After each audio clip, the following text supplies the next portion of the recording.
Oke, coba kita renungkan sejenak. Sadar atau enggak, kita ini lagi hidup di penghujung sebuah era. Menurut sumber analisis kita kali ini, tatanan dunia yang udah bertahan, bayangin 500 tahun, sekarang lagi runtuh. Dan ya, kita semua ada di tengah-tengah pergeseran kekuatan global yang, wah, monumental banget. Nah, ini dia pertanyaan utamanya. Pertanyaan yang ada di layar ini inti dari semua pembahasan kita. Dan ini bukan sekedar obrolan akademis yang ngawang-ngawang ya, tapi ini pertanyaan fundamental yang bakal nentuin masa depan kita semua. Yuk, kita coba bedah bareng-bareng. Oke, kita mulai dari bagian pertama ya. Kita bakal lihat dulu nih, kenapa sih sistem global yang dibangun setelah Perang Dunia Kedua itu kok sekarang kayaknya udah di ujung tanduk. Jadi, Anda pasti sering dengar istilah tatanan berbasis aturan atau rules-based order kan? Nah, apa sih itu sebenarnya? Sumber analisis kita ini menggambarkannya sebagai semacam klub nyaman. Jadi selama puluhan tahun, sekutu-sekutu Amerika Serikat itu ikutan main dalam sistem ini. Mereka tahu sistem ini ada munafiknya, tapi ya mereka juga dapat untung. Kelihatannya sih multilateral, semua negara setara, tapi intinya ya ini soal dominasi Amerika. Nah, yang menarik di sini adalah keruntuhan ini ternyata datangnya dari dalam. Coba lihat deh, ketimpangan yang luar biasa. Politisi yang udah nggak nyambung sama rakyatnya. Para elit yang seolah udah nggak punya empati. Puncaknya itu pas krisis finansial 2008. Ingat kan? Wall Street dapat bailout, diselamatin. Sementara rakyat biasa dibiarin sengsara. Nah, kemarahan yang numpuk inilah yang akhirnya bikin ada kekosongan dan membuka pintu buat gerakan-gerakan yang radikal. Oke, sekarang kita masuk ke bagian kedua. Kita bakal bahas satu sosok yang menurut sumber kita ini bukan cuma jadi gejala dari semua masalah tadi, tapi juga jadi bensin yang mempercepat kebakarannya. Kutipan dari Profesor Jiang Shueqin ini, wah kena banget. Intinya gini, Trump itu bukan bagian dari klub nyaman yang kita bahas tadi. Dia itu orang luar. Dia nggak peduli sama aturan mainnya, nggak peduli sama basa-basi politik, atau soal pura-pura setuju. Dia datang ya untuk merusak semuanya, seperti yang dibilang kayak mafioso. Tapi poin pentingnya begini, ini bukan cuma soal Trump seorang, ini lebih besar dari itu. Ini soal semacam perang saudara di level para elit Amerika. Di satu kubu ada elit lama, Wall Street, kaum globalis. Di kubu satunya ada elit baru yang lagi naik daun, Silicon Valley, kaum nasionalis, yang ngelihat Trump sebagai senjata mereka buat ngambil alih kendali.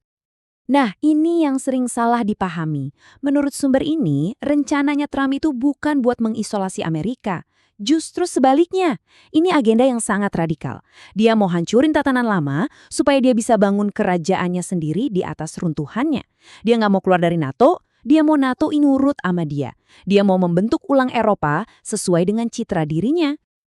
Oke, jadi tatanan lama lagi hancur kan? Sekarang kita coba lihat gambaran besarnya.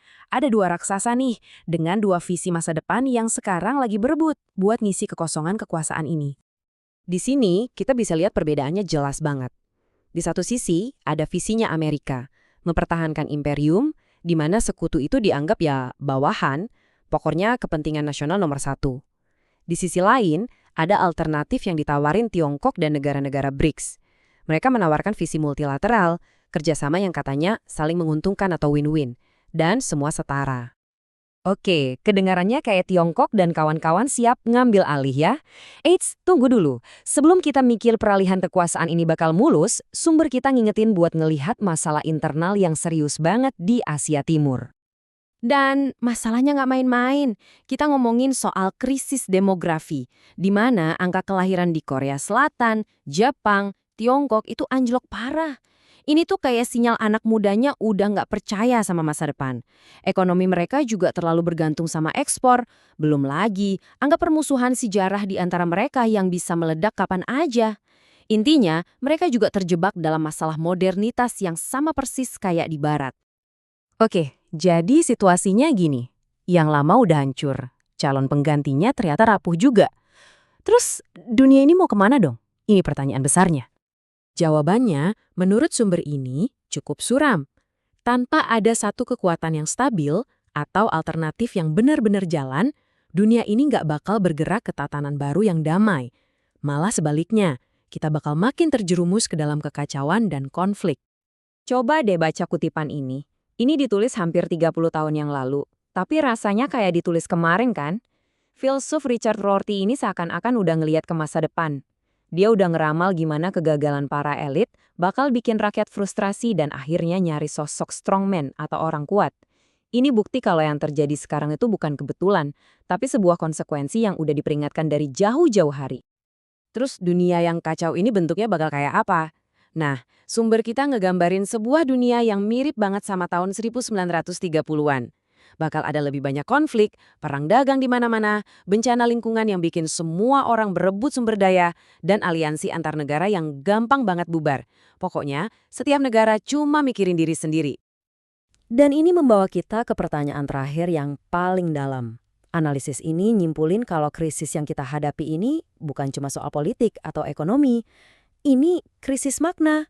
Sistem yang kita bangun, yang fokus ke konsumsi, ternyata bikin kita ngerasa hampa.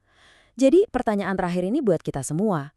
Kalau sistem dan nilai-nilai yang lama udah terbukti gagal, terus nilai baru apa yang bakal kita pegang buat ngejalanin masa depan yang penuh ketidakpastian ini?